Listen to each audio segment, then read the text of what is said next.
কি রে, কোথায় গেছিলি? এত দেরি হলো কেন? এই ভাইকে দিতে গেছিলাম মসজিদে আরবি পড়তে।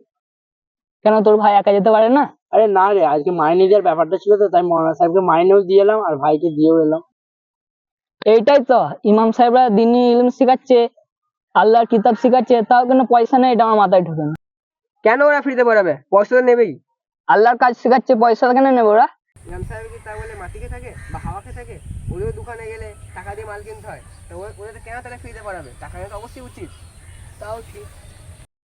বন্ধুরা, আপনারা কমেন্টে জানান যে ইমাম সাহেবদের টাকা নেওয়া উচিত কি?